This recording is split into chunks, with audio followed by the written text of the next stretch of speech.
Hello everyone, it's my pleasure to teach you polity from SR Shankaran IAS.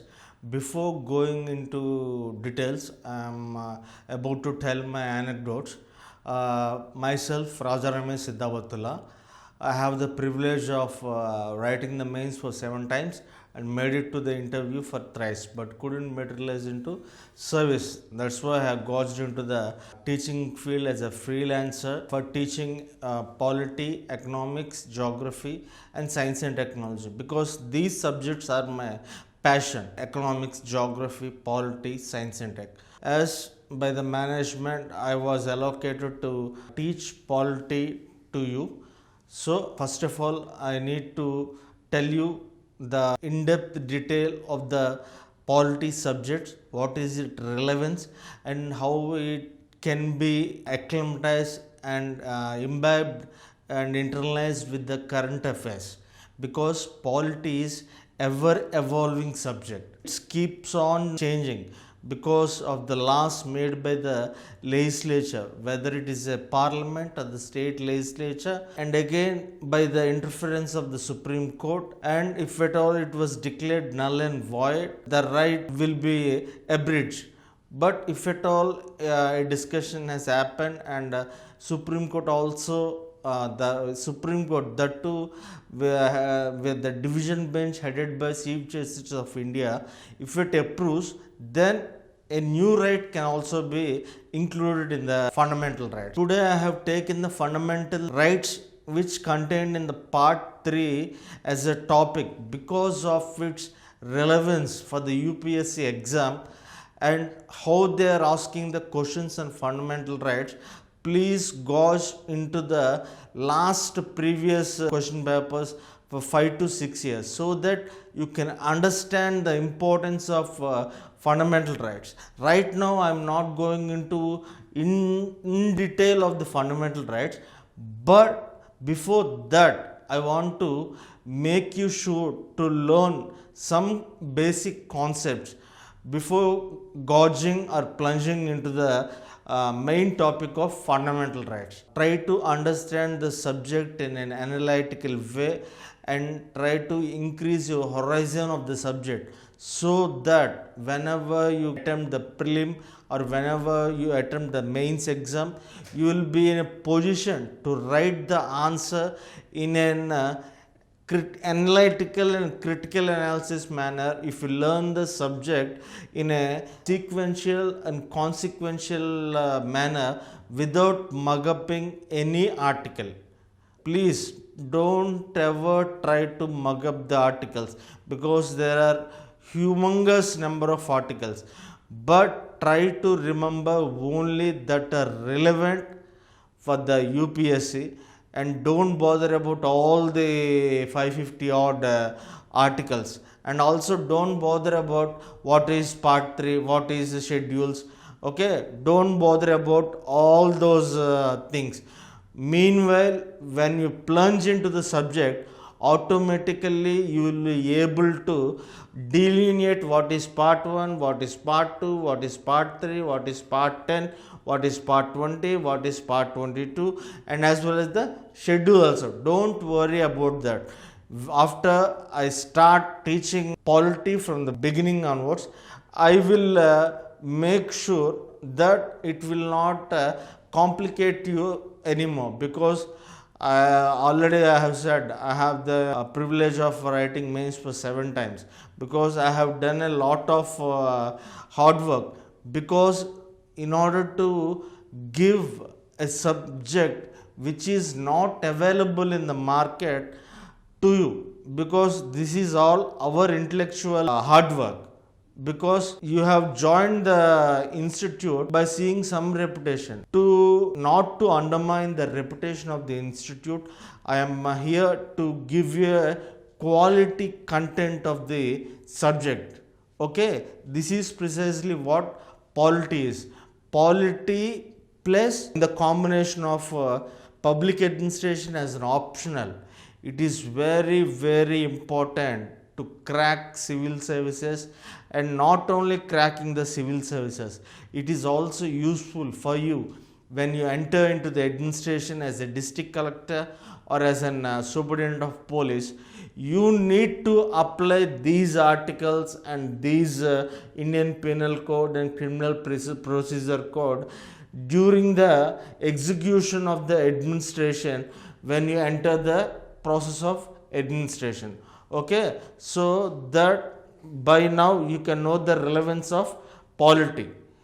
Polity plus public administration is a step ahead of other optionals, because without this is my perception, don't take it as a granted, because as my optional is public administration, I have experienced these things. That's why I am trying to tell you what is the importance of polity plus public administration.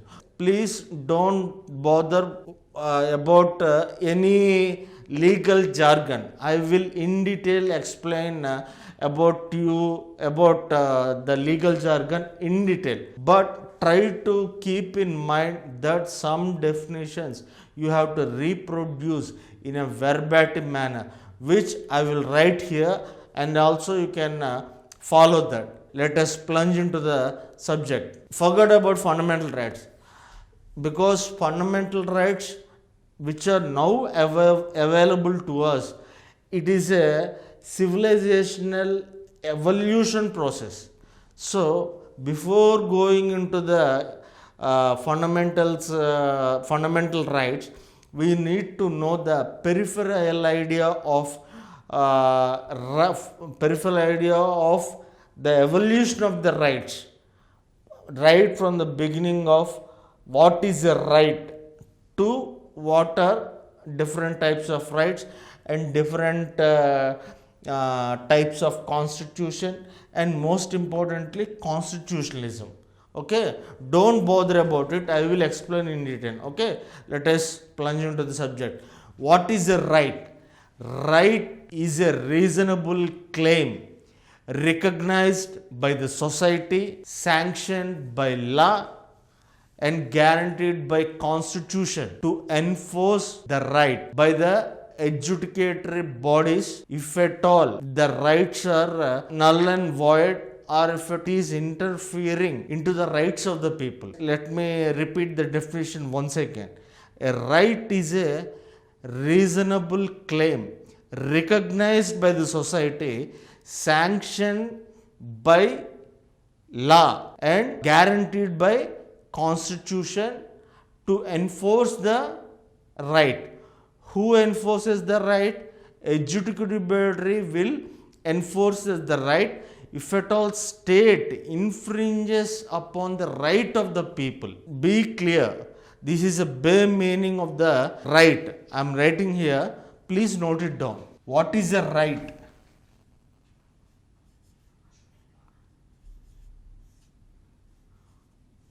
Right is a reasonable claim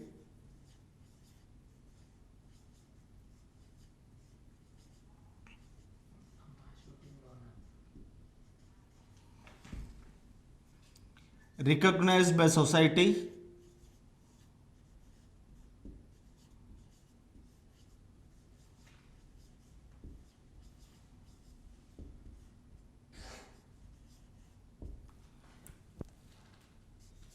sanctioned by law,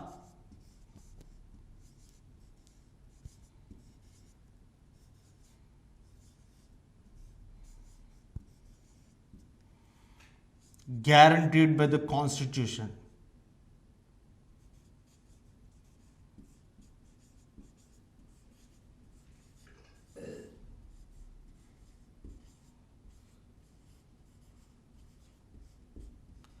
Guaranteed by the constitution means it provides for an adjudicatory body.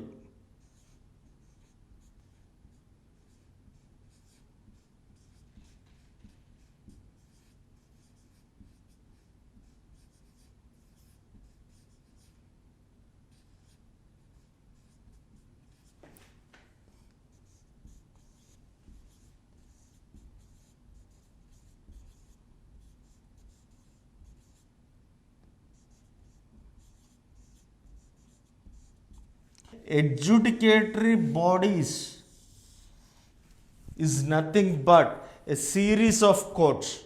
Right is a reasonable claim recognized by society, sanctioned by law, guaranteed by constitution, adjudicatory bodies to enforce the right. Okay, this is the bare minimum of right. Next, constitution.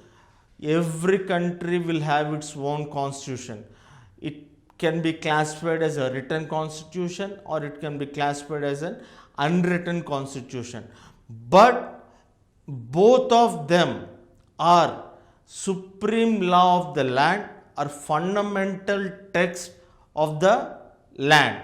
Okay, in both the conditions, whatever it may be, whether it was written constitution or it was unwritten constitution, the constitution is the supreme law of land and fundamental text of the land. See here, constitution is the supreme law of land.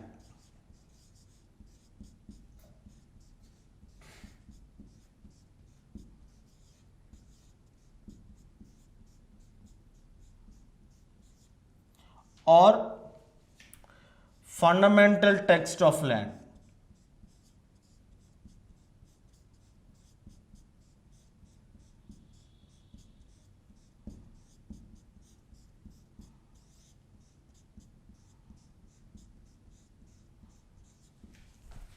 Okay, constitution is the supreme law of the land or fundamental text of land, means constitution is superior to every laws made by the legislature, whether it is a parliament or it is state legislature.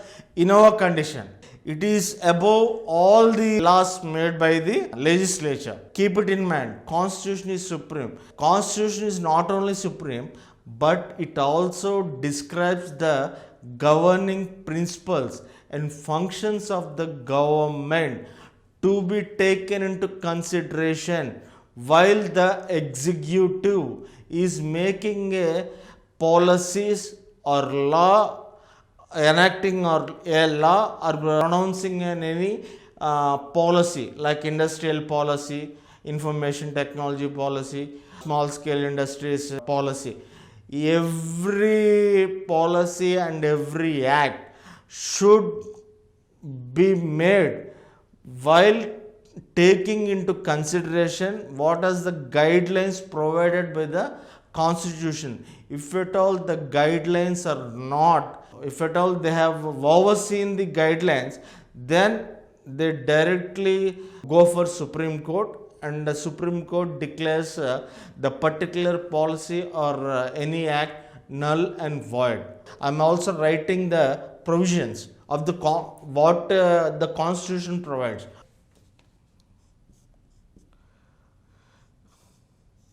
It describes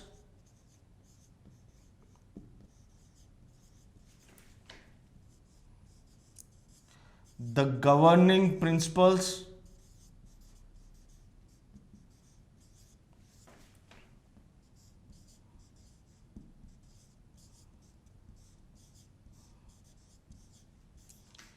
and the functions of the government.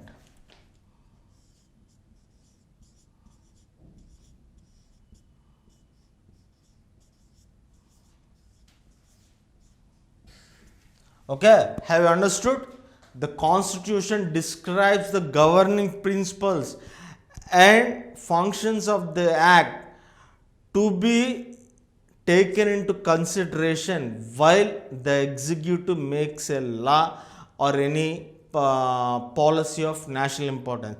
Here executive means there are two types of executives, political executive and permanent executive. Permanent executive is nothing but the civil services, IAS, IPS, all these are called as permanent executive. But political executive means the party who has gained the majority in the Lok Sabha in order to form the government. They are called as political executives because legislature has to take into consideration the prevailing conditions of the country, and accordingly they have to make laws for the furtherance of the welfare of the human being. Okay, because political executive was given preeminence because they were elected by people, but permanent executive, they are selected by the examination. That's why political executive will be given preeminence over permanent executive. These governing principles should be taken into consideration at any cost. Okay, another thing, most importantly, constitution, which is the supreme law of land, puts lot of restrictions on the different organs of the state not to intervene into the rights of people. It also describes the inhibitions on the different organs of the government not to intervene into the rights of the people.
These are the two major functions that constitution defines. Are you clear with what is right? Right is a reasonable claim sanctioned by society, sanctioned by law, guaranteed by constitution. Adjudicatory, it provides for adjudicatory bodies to enforce the right. At the same time, constitution, whether it is written constitution or unwritten constitution, they are the supreme law of the land as well as the fundamental text of the land. It describes the governing principles and functions of the government to be taken into consideration before the political executive takes any policy decisions or any act. Most importantly, they put restrictions on the different organs of the government or state, whatever it is. Okay, it is called, it can be called as different organs of the government, or it can be called different organs of the state, not to intervene into the rights of the people. Okay, just be clear with this concept, because you can use it in essay, you can use it in paper 2, you can use it in ethics, and you can mold this introduction accordingly to different subjects. Okay, it is a very interdisciplinary in nature. That's why the prominence of polity has been increasing by the UPSC. Okay, next comes types of rights. There are two types of rights. Okay, they are delineated into two categories. Okay, in the first category, we will come across natural right, human rights, constitutional right, legal right, and fundamental rights. At the same time, there are political rights, civic rights, socio-economic rights, cultural rights. Okay, in detail, let us gauge into each right and know the criteria, how it functions and how it was derived. Types. Type 1.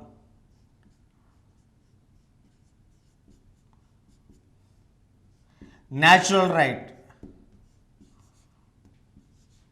human right, constitutional right, legal right, fundamental right.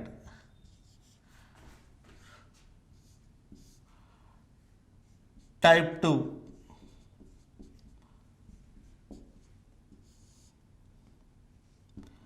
political rights.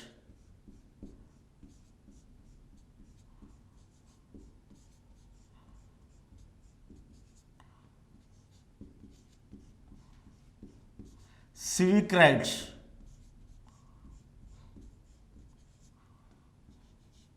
Socio-economic rights.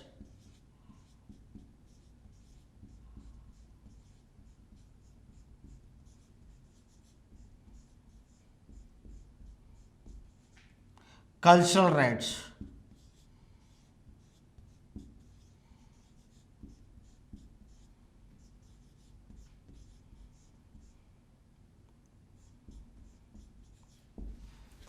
These are the two categories. Let us start with type 1. Please try to understand conceptually.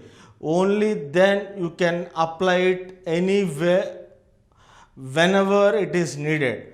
Okay, let's start with a natural right. What is a natural right?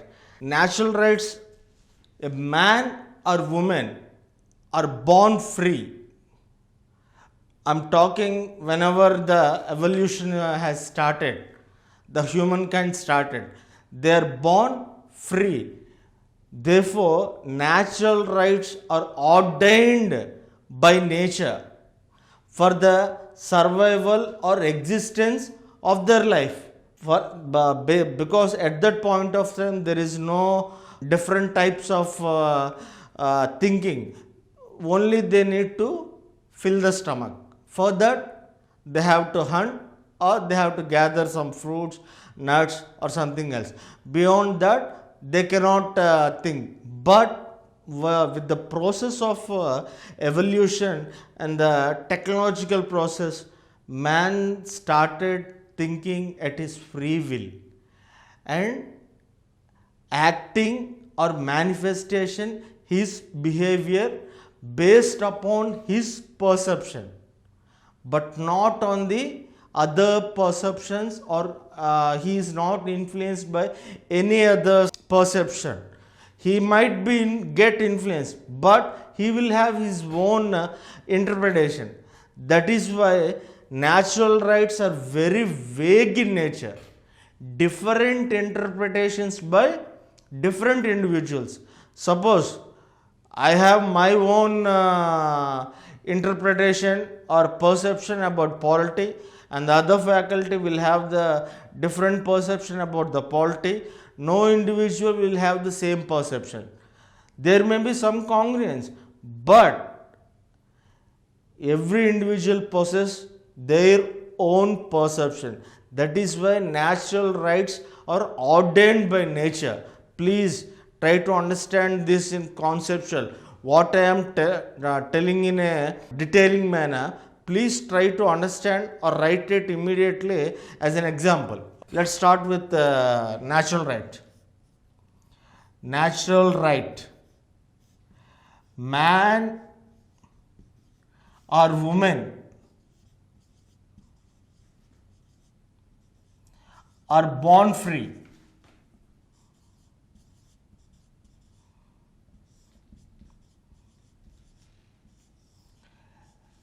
Natural rights are ordained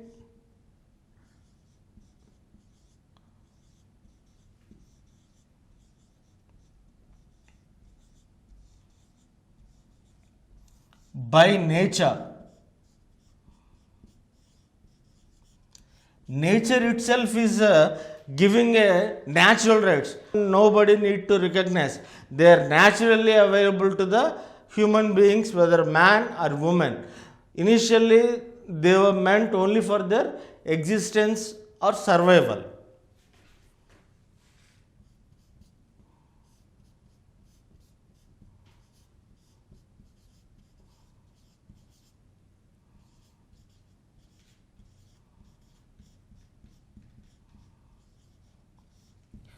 Okay, initially only they were meant for existence or survival, but later on, with the progressing of the civilization, they start thinking at the free will approach.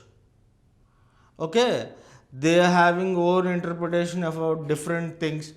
At the same time, the person will have different interpretations or different perceptions about the same situation. See, we act differently in the same situation in a different manners. Means we are perceiving the situation first instance in one different way of thinking. In the second instance, our perception has changed and we have diverged from the initial thinking. Even the same person will not have the same perception in the same situation. Okay, keep it in mind. Next comes human rights.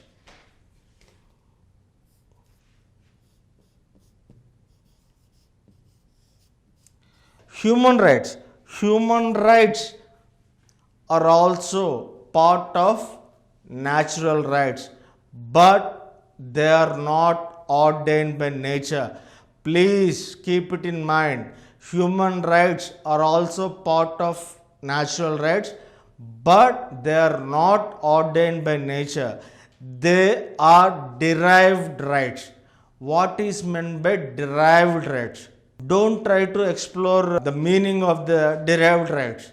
Just understand it by a conceptual way, which I am going to give you an example so that you can easily remember how human rights are called as derived rights. See, once again I am telling, human rights are also part of natural rights, but not ordained by nature. They are derived rights.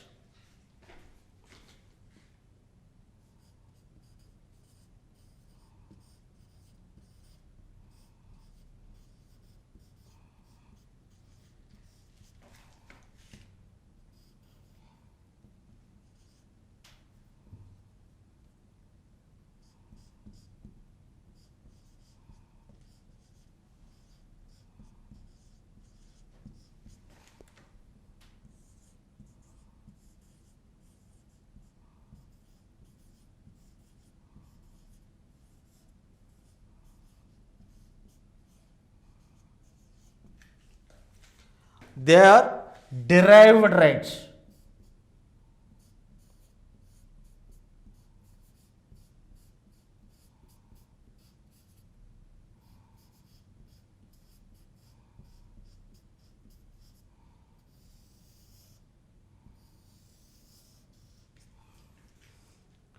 They are derived rights. I will give a classic example why they are called as derived rights. Why they are called as derived rights?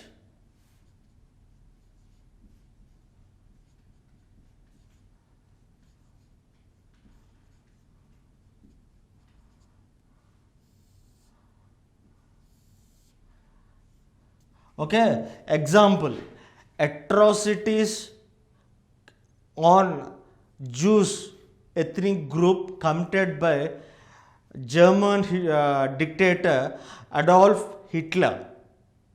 Okay, he committed a genocide as well as homicide. Genocide matlab killing a particular group of people in large numbers which who are belonging to a particular race or ethnicity, that is called as genocide. Nobody knows the incident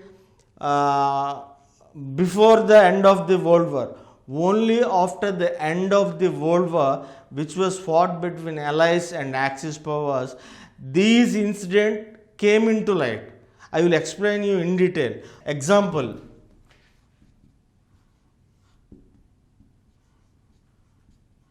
atrocities on Jews committed by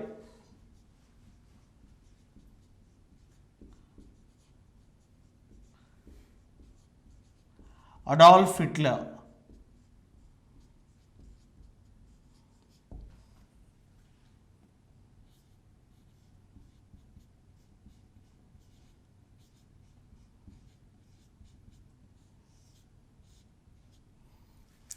Genocide means killing a large number of people who are belonging to a particular race or ethnicity. See, Adolf Hitler want to kill all the Jews because they are superior in race. But it was not liked by Adolf Hitler. So he used to take millions of Jews and they were kept in a concentration camps in Germany.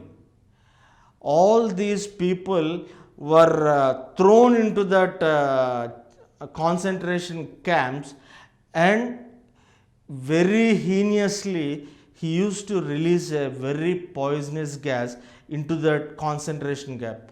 Whenever the poisonous gas is released, due to the suffocation, all the people in that room who are dumped by the soldiers of Adolf Hitler died in a large number of people, mostly millions. It never came into light during the World War or before the World War. Only after the end of World War it came into existence. It is a very heinous crime because it has curtailed the basic available natural rights of the people. Who is he to kill them by keeping them in the concentration camps and atrociously releasing the poisonous gas? Their rights were curtailed by the person Adolf Hitler. He committed genocide. Please, I can't write everything. Whatever I am explaining, please try to write down your running notes. For example, genocide I can explain, and the concentrations camps I will write a word. But the background you should know by the way I am explaining. You should write it in your own words. For your sake, again I am going to tell you, genocide.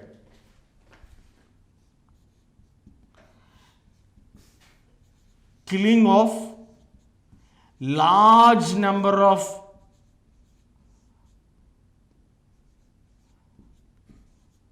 people belonging to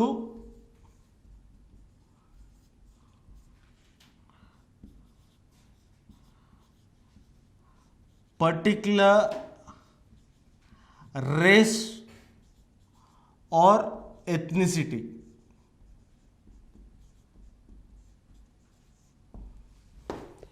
Concentration camps. Whenever you come across the concentration camps, you should know the background, which I have explained in detail.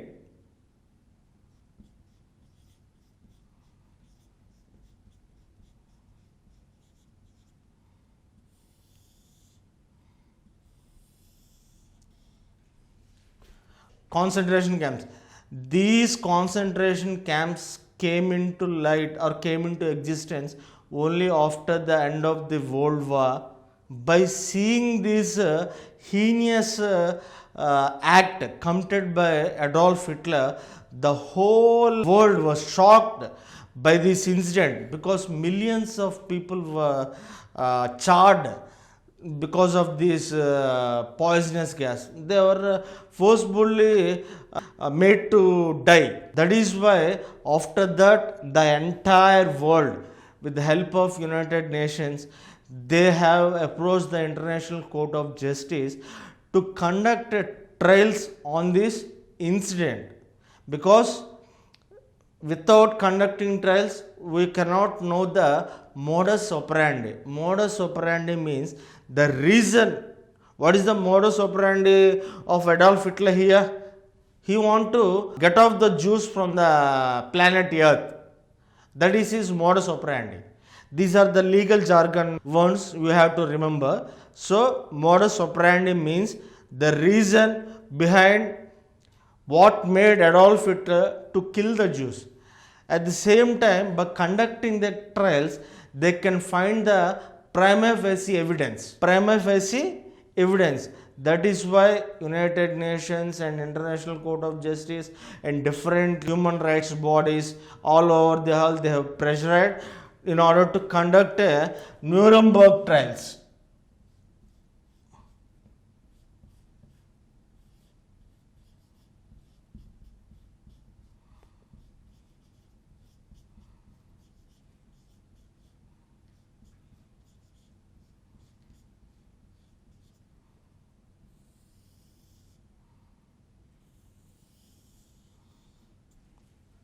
Nuremberg trials. After conducting for a long time, what happened beyond these concentration camps, they came to the prima facie evidence and they made Adolf Hitler as the person who conducted all this heinous crime, so that it has led to the codification of Universal Declaration of Human Rights. That is why I said human rights are also part of natural rights but not ordained by nature. Here, after this event, they conducted a trials, and after conducting the trials, they have came to a conclusion that human rights are also part and parcel of natural rights. That is why they are called as derived rights. For example, recently, one of a doctor was very, I can't explain in the word, she was raped and murdered. After that event, Jagan Mohan Reddy government came up with a law, came up with an act, which is called Disha Act.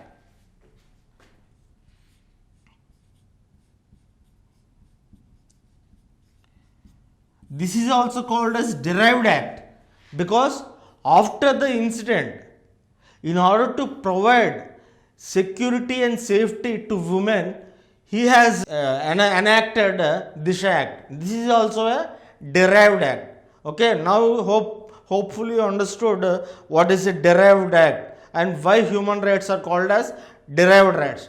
After Nuremberg trials, it led to the codification of Universal Declaration of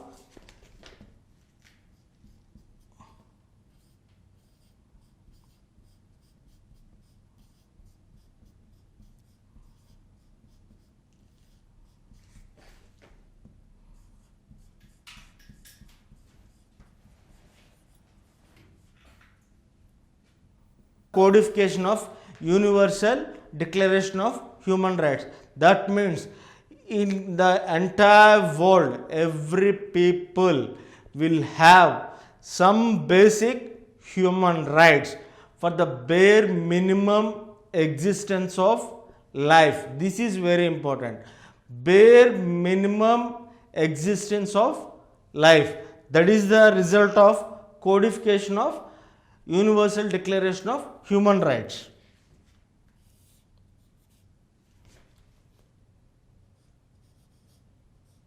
Bare minimum needs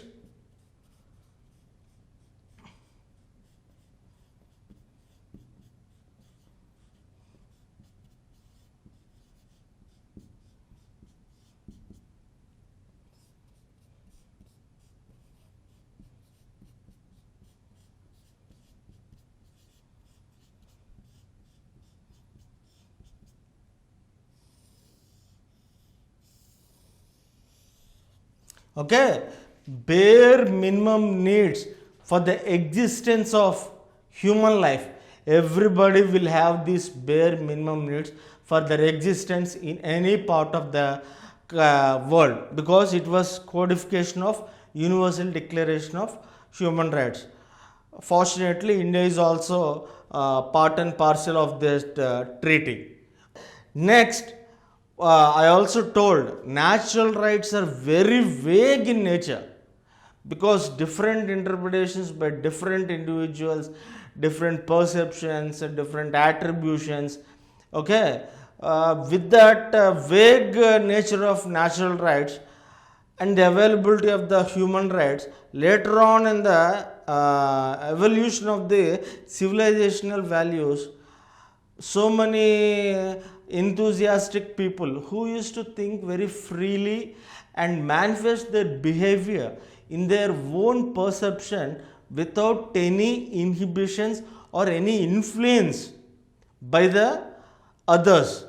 That's why it led to the many creative things, like Copernicus said for the first time, solar system, the earth revolves around the sun, not the sun revolves around the earth. But at that point of time, the church is very against the Copernicus, because at that point of time, what is church said is right.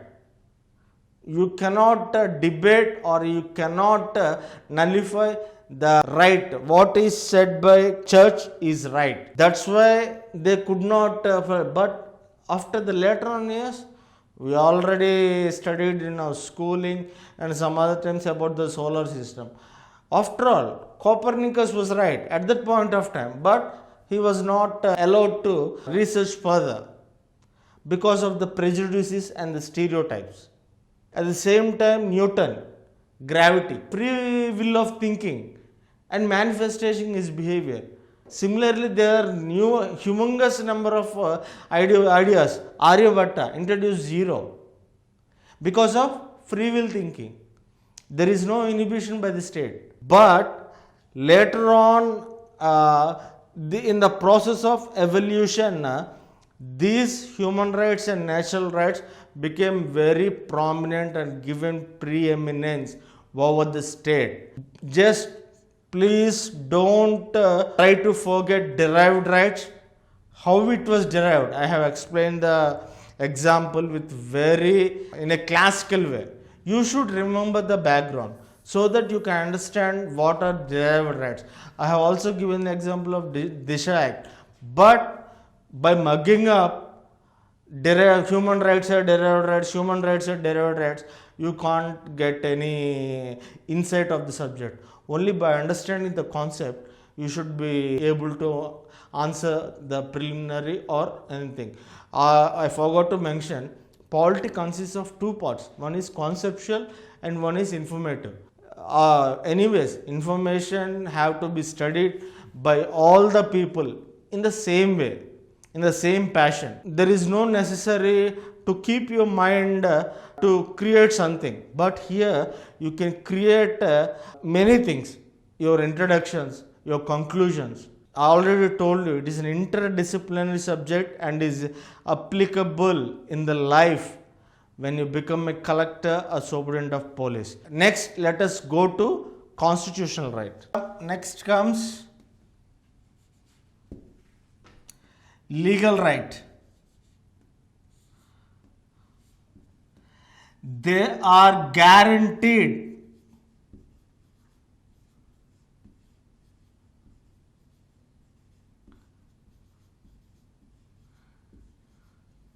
by the statute or law.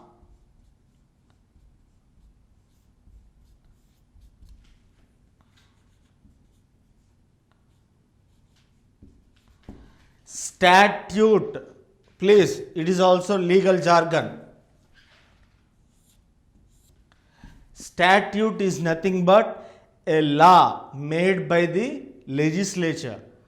We are talking about our country, so take example as in India only. Statute means law made by the parliament or state legislature. That is called as statutes.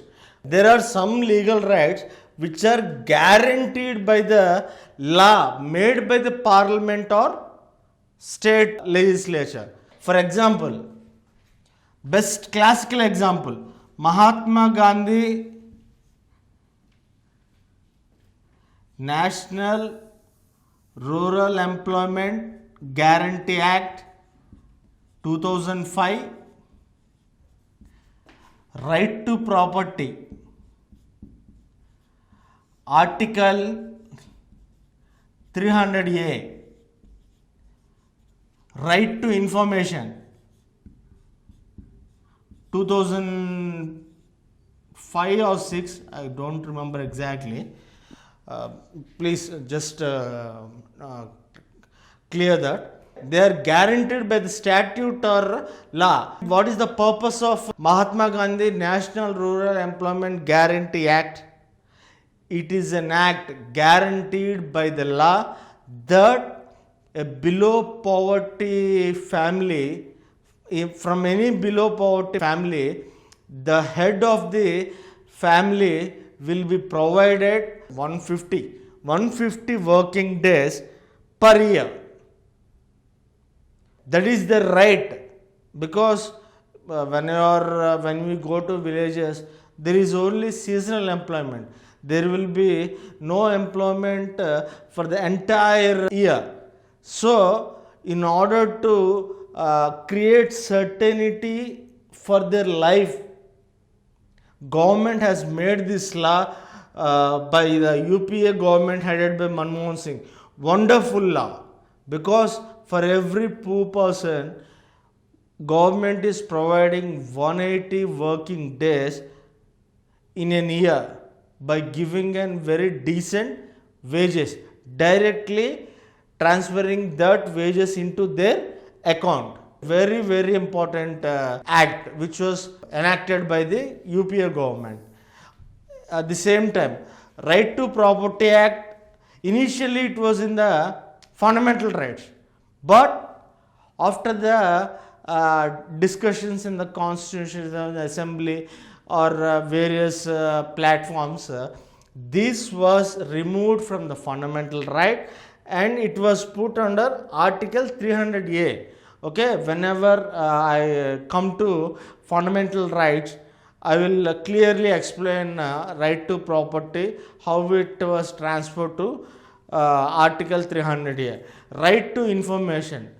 Right to information enacted by the government is nothing but to enhance the transparency and accountability of the government to the people, because people who voted for these MPs, they also have the right to know what they are doing, what are the policies they are taking. For that, the government has also enacted right to information to increase transparency and accountability.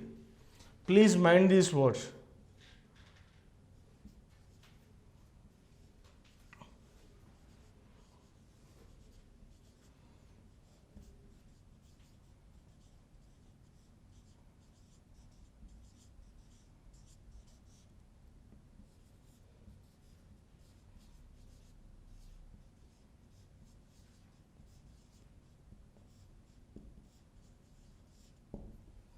Next comes constitutional right. Constitutional right is nothing but it is provided directly in the Constitution itself. There is no need of law made by no need of statute made by a parliament or any ordinance. Don't bother about ordinance. When later on I will explain you. These constitutional rights, the provision is enshrined itself in the Constitution for the better enforcement of the act to enhance the quality of life of the people. The classic example is right to education. 86th Amendment Act. Under Article 21A. Okay, it was given as a constitutional right because every child has a birthright in order to get education, that too provided by the government until he attains 14 years of age, free and compulsory education, so that it can enhance his quality of life. He can delineate what is hygienic, what is not hygienic, what is bad and what is not bad, and how to behave with elders and how to treat other persons. Please keep it in mind. Education and health, these are the two most important social indicators which will enrich the life of the below poverty line and give certainty to their life. See, the word I am telling, these two aspects, health and education, these will enrich the life of the people. Many of the nomadics, so many Dalits, tribals, they will enrich the quality of life, and by that it will create a certainty to the life. Because if at all there is certainty, then only they can flourish further in their career. That is why Constitution has provided for this constitutional right, directly giving free and compulsory education for the people until the age of 14 years. Okay. Next comes fundamental right.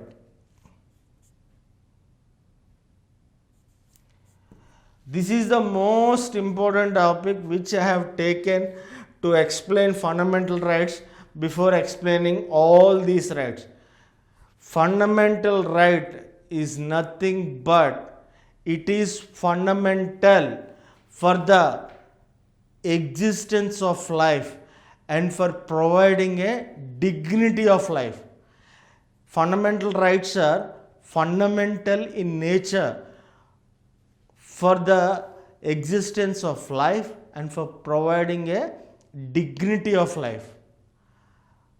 See, please try to deduct the conclusion before the constitutional right and the fundamental right.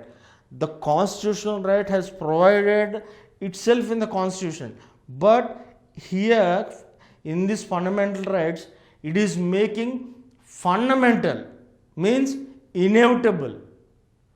They have to, they should to. Okay, that is why fundamental rights are very, very, very important. Okay, please, fundamental rights by nature they should ensure for an existence of life and for a good standard of dignity of life guaranteed by Constitution. Guaranteed by Constitution. In the first definition itself, I have told you, right is a reasonable claim recognized by society, sanctioned by law. Fundamental right. By nature,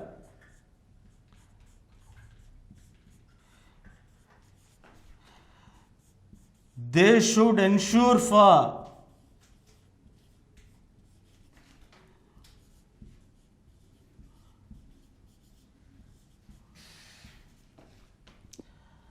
existence of life,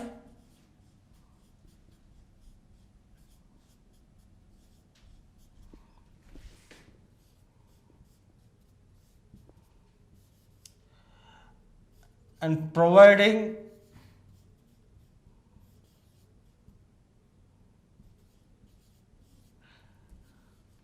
a standard dignity of life.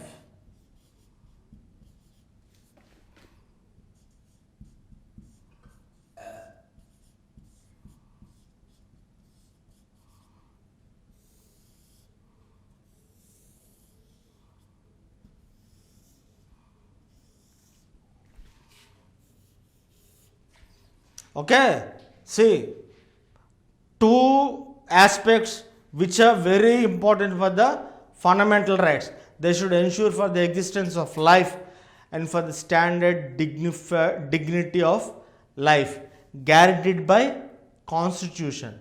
How Constitution guarantees, I will plunge into more details when we come across fundamental rights. For the time being, try to remember, imbibe and internalize these rights.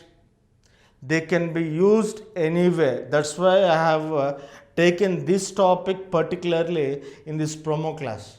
Okay, Next, there are, I told there are two different categories of rights: natural right, human right, fundamental right, constitutional right, legal right. Other aspect: political right, civic rights, socio-economic rights, cultural rights. Let us discuss the second category of rights. The second category, political rights. What are the political rights? Constitution has provided for right to vote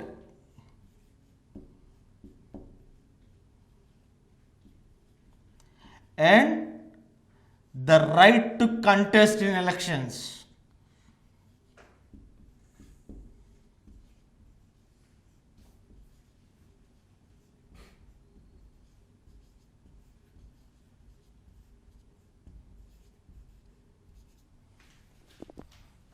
Okay, political rights are nothing but the right to vote and right to contest in elections.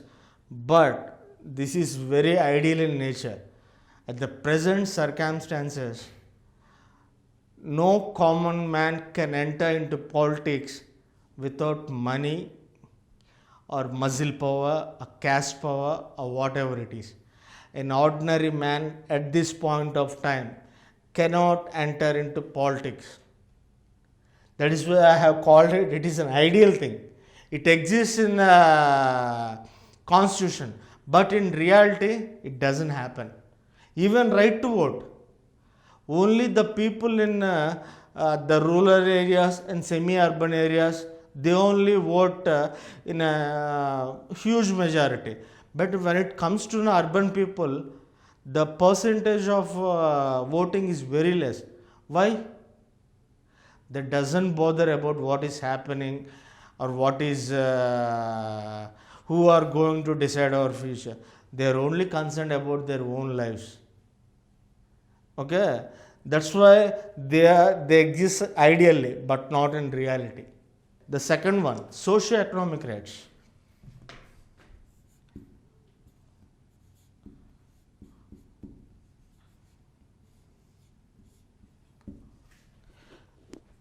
Please mind, this is a very conceptual topic which you can use anywhere except the science and tech or geography or history. But it can be used in essay ethics part 2. See, socio-economic rights. Why the term came into existence? Because of the Lukács in the evolution of the caste system. Because see, it is interdisciplinary. I am connecting with history, socio-economic rights. Only the privileged people used to have some very important rights, but the others were deprived of their rights. So that after we gain independence, the constituent assembly, which was responsible for drafting the constitution and the chairmanship of Dr. B.R. Ambedkar, these came into existence. See, I am connecting it to the history. Lukács, in the civilizational evolution,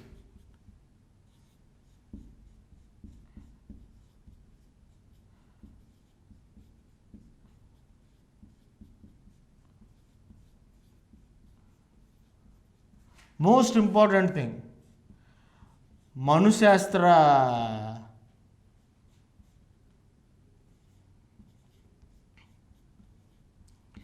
Manushastra and the classification of Varna system.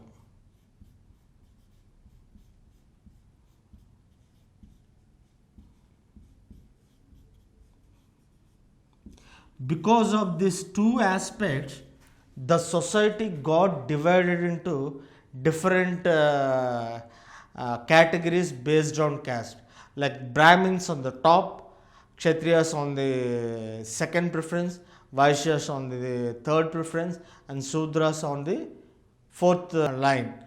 But the Brahmin, Kshatriyas and Vaishyas was given some privileged rights, matlab extra rights which are not available and enjoyable by the Shudra communities. If at all these rights are not available to Shudra communities, how will they flourish? How will they get certainty of life? How will they get quality of life?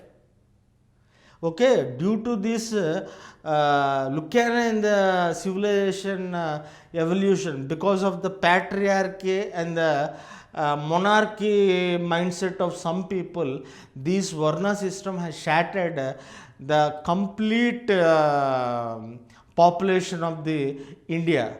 That's why so many people have become very below poverty line when you attain independence. That is why socio-economic rights are a bundle of characteristics which were given by different people who are very academicians, experts, professors, or any other intellectuals. They have given these socio-economic rights which will give certainty to the people, certainty to the life of people. Certainty, please mind this word, very, very important.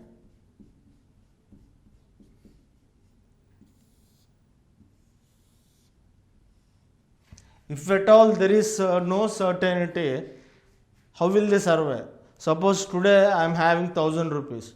With that 1000 rupees, I will live for 10 days. After that, no certainty. But in my case, my mother used to send money. I have that certainty because my mother is also an employee, she is a teacher. But these below poverty people are not having this certainty. That's why they have suggested a bundle of characteristics such as first one, right to work. See the beauty. If at all they are given the right to work, they will work and earn wage salaries, so that it will create some certainty. Next, right to adequate standard of living.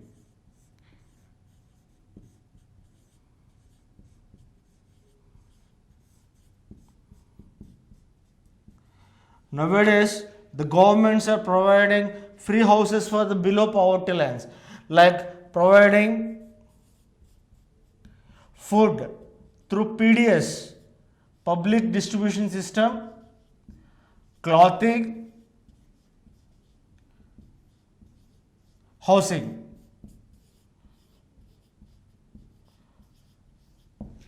If at all food, clothing and housing are available to them, which will be provided by the government, then they will save their wages what they have earned.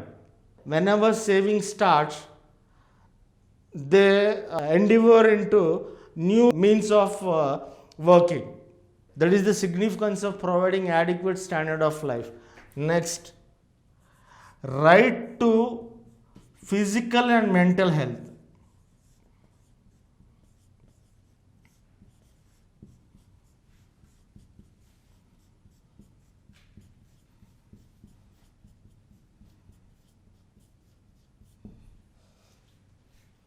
Okay, right to physical and mental health by providing hygienic environment.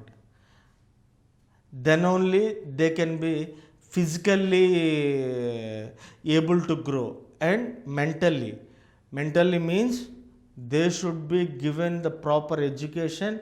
At the same time, the sports, the importance of games, if at all they play in their childhood, if at all they enjoy their rights as a birthright, then only the mental health and physical health will be increased. That is why Constitution has provided free and compulsory education for below poverty line until the age of 14 years. Next, I also said right to clean environment or healthy environment.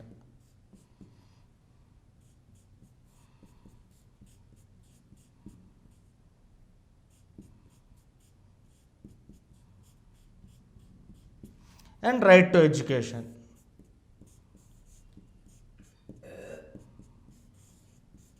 I have said one amendment, and under which article it will comes. You only gauge the previous session and try to answer this question. Okay, if at all, if you provide these basic standard to the below poverty line, they can be brought into the category of certainty, and they will be brought on par with the higher echelons of the society. So, see the importance of socio-economic rights. After that, cultural rights. Cultural rights is nothing but it is a right given to a group of people who are minorities, tribes, ethnic groups. Example, for in Northeast, there are different types of ethnic groups, Nagas, Bodos. There are a lot number of tribes. For every tribe, they have their own distinctive language, distinctive traditions, distinctive inscription, everything. Constitution has given that right for these people to protect their traditional culture, festivals, language, script, and other inscription. That is called as cultural rights. Nothing great in that. And when it comes to civic rights is completely enshrined in the Article 19. Mainly it puts restrictions on the state organs, because I am not clearly telling here, because it will come in fundamental rights. When I start fundamental rights, I will plunge into the details. Hope you enjoyed my class and the conceptual way I have told you. Thank you. Let's call it a day, and soonly we will start our classes as soon as possible. Hope you enjoyed my lecture and the way I have articulated and manifested in a very crystal clear manner. Please, your valuable feedback is acknowledged. Thank you so much.